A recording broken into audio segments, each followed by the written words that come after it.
साथियों, मैं डॉक्टर ओम पोलिया आप सभी का कृषि लोक परिवार में स्वागत करता हूं। आशा करता हूं कि आप सभी अच्छे और स्वस्थ होंगे।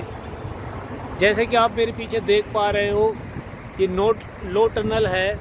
आज हम बात करने वाले हैं लो टनल फार्मिंग की। लो टनल फार्मिंग की टेक्निकल जानकारी देने के लिए हमारे साथ जुड़े हुए हैं डॉक्टर प्रदीप सहरावत, विषय वस्तु विशेषज्ञ।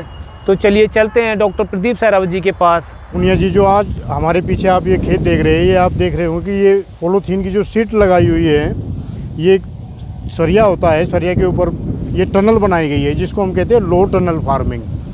लो टनल का मतलब होता है हमारा, जो हमारी बेमौसम में हम सब्जियां लेते हैं, जैसे आपका खीरा है, आपकी ये कद्दू वर्गीय है कि अगर हम फसलों की बात करें, जिसमें आपका खीरा है, तोरी है, लौकी है, इनकी अगर हम बात करें तो ये सामान्यतः बाज़ार में फरवरी के बाद ही इनकी रोपाई करते हैं हम।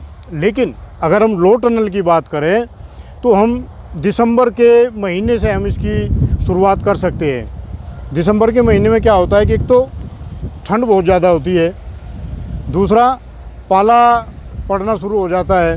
तो उन सब चीज़ों से अपने नर्सरी को बचाने के लिए हम एक पॉलीथीन की सीट से टनल तैयार करते हैं। इसके लिए एक तो हमारा जो पॉलीथीन सीट है, उसका जो साइज़ है वो 25 माइक्रोन से ज़्यादा का नहीं होना चाहिए।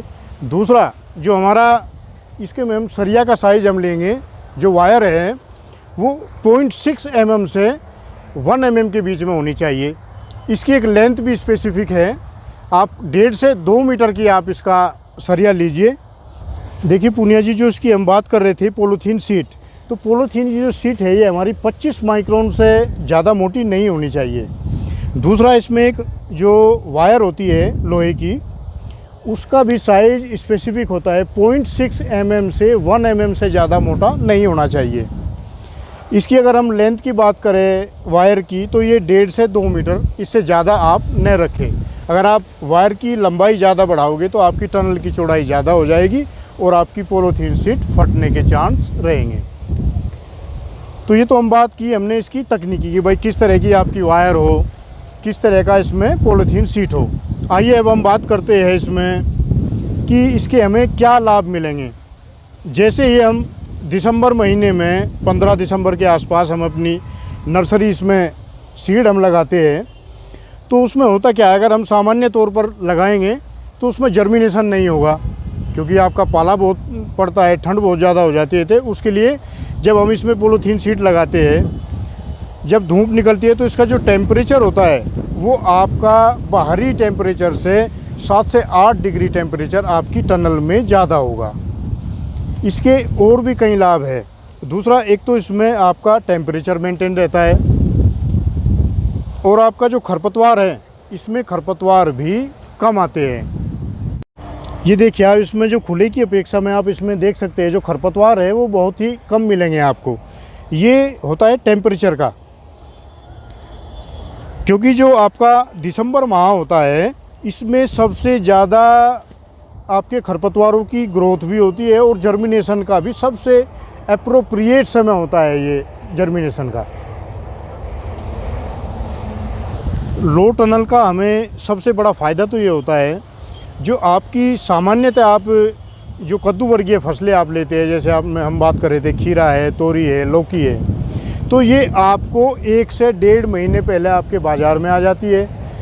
जब आपकी जो सामान्यतः फसलें हैं उनका रेट आपको 10 से 15 रुपये केजी से ज़्यादा नहीं मिलेगा, और आपकी जो ये खीरा है जो इस समय पे हम तैयार कर रहे हैं लो टनल के माध्यम से, तो आपको बाज़ार में खीरे का रेट कम से कम 40 मिलेगा, और आपकी जो तोरई है वो 100+, कद्दू भी आपका 80+, जो लौकी है 80+ आपका लौकी भी बिकेगा। तो ये इसका सबसे बड़ा बेनिफिट ये है। अगर आप सामान्य तौर पर देखें तो उसमें आपको जो 2 से 2.5 गुना लाभ आप लो टनल की खेती से कमा सकते हैं सामान्य तौर पर। तो क्या डॉक्टर साहब, इसमें हम कौन कौन सी सब्जियों को ग्रो कर सकते हैं? देखिए पुनिया जी, आपका बेहद ही अच्छा क्वेश्चन है। इसमें हम कद्दू वर्गीय तो सभी फसलें हम लो टनल में तैयार कर सकते हैं। इसी के साथ साथ आपकी टमाटर है, मिर्च है, बैंगन है, ये सभी पौध हम इसमें तैयार कर सकते हैं।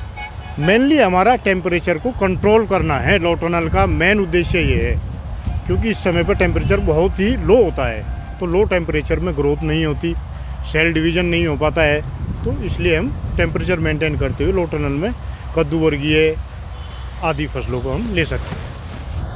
डॉक्टर साहब, क्या ये इन्होंने सही लगाया हुआ है? इसकी जो दिशा है पूर्व पश्चिम या उत्तर दक्षिण, इससे भी कोई फ़र्क पड़ता है कि किस दिशा में लगाए हम इसे? देखिए पुनिया जी, आपने ये बेहद अच्छा सवाल किया कि भाई इसकी दिशा क्या होनी चाहिए, जो हमारी टनल है इनकी दिशा क्या हो। देखिए, ये जो इन्होंने लगाया है ये उत्तर और दक्षिण की इन्होंने चुना है। अगर इसको ये पूरब से पश्चिम लगाते हैं तो वो बेहतर होगा, क्योंकि जो हमारी जो हवाएं हैं वो अक्सर पूरब से पश्चिम चलती है। दूसरा, उसका लाभ क्या होगा पूरब पश्चिम लगाने से? एक तो हमारी जो बेल है, जो हमारी दूरी है, इसके बीच में से जो हवाओं का जो आदान प्रदान होगा वो ज़्यादा होगा अगर पूर्व पश्चिम लगाएंगे। दूसरा, सनलाइट, जो सूर्य की जो किरण है वो एक छोर से लेकर एंड तक पहुंचेगी। जो हमारे पौधे हैं वो एक अच्छी रोशनी और एक अच्छे वायु के साथ में ही अच्छा भोजन बना पाते हैं। ये जो हमारी लो टनल एग्रीकल्चर है, ये मेरठ के कंकर खेड़ा के जटोली गांव में लगी हुई है, और हमारे जो किसान हैं अब्दुल कादिर जी, उन्होंने लगाई हुई है। तो आइए मिलते हैं उनसे, अब्दुल कादिर जी से। कादिर जी, आपका भारतीय कृषि लोक यूट्यूब चैनल में स्वागत है। Okay sir, thank you sir. Qadir ji, हमें ये बताइए, आपको इसका आइडिया कहाँ से मिला लो टनल का? हमको मिला है बलानी से। जी, तो बलैनी से कैसे आपको पता चला? बलानी से कोई कृषि विभाग के आए थे, उनसे पता लगा हमको। उन्होंने बताया था हमको। तो आपने ये लगाया, इसमें कितना खर्चा आया था पूरा ये? इसमें लगभग 50-60 हज़ार के करीब खर्चा आ गया सर। 50-60 हज़ार के करीब। तो ये आपकी ज़मीन कितनी है? आइए चलते चलते बात करते हैं। ये आपकी ज़मीन कितनी है? ये हमारी ज़मीन है 12 बीघे। 12 बीघे, यानी कि 1 हेक्टेयर के करीब ज़मीन है आपकी। जी। और उसमें 50 हज़ार का खर्चा आ गया था। जी। तो आप इससे फ़ायदा क्या होता है? इससे फ़ायदा होता है, बहुत फ़ायदा होता है इससे। बताइए।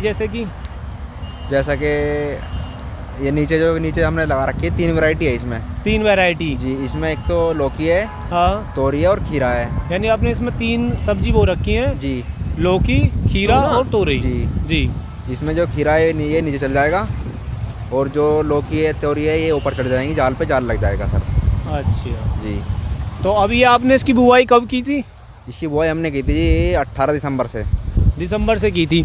तो अब जैसे ये मौसम ठीक हो गया तो क्या आप इसको पलटोगे? हाँ जी, हम इसको खोल देंगे सुबह से। हम फिर इसको ढकने चालू करेंगे 4 बजे से।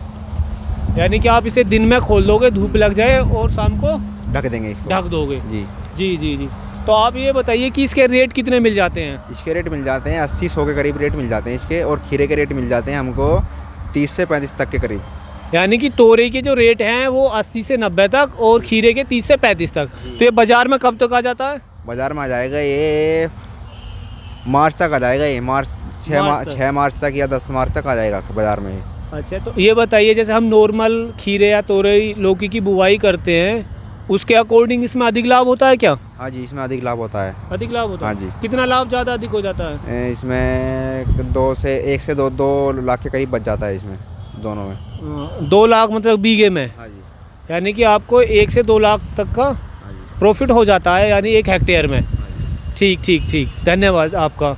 आपने अपना बहुमूल्य समय हमें दिया, उसके लिए आपका बहुत बहुत धन्यवाद। Okay sir, thank you sir. तो साथियों, जैसा कि आपने देखा, हम लो टनल फार्मिंग से सामान्य कृषि करने की अपेक्षा 2 से 3 गुना फ़ायदा उठा सकते हैं, क्योंकि इससे बोई हुई हमारी सभी सब्जियां मार्केट में 2 से 3 गुना रेट देती हैं। आप भी लो टनल फार्मिंग करके अपनी कृषि को उन्नत बनाएं और अधिक से अधिक फ़ायदा कमाएं। तो साथियों, इसी के साथ दीजिए मुझे इजाज़त। मिलते हैं नई वीडियो में कुछ महत्वपूर्ण जानकारी के साथ। तब तक अपना ध्यान रखिए।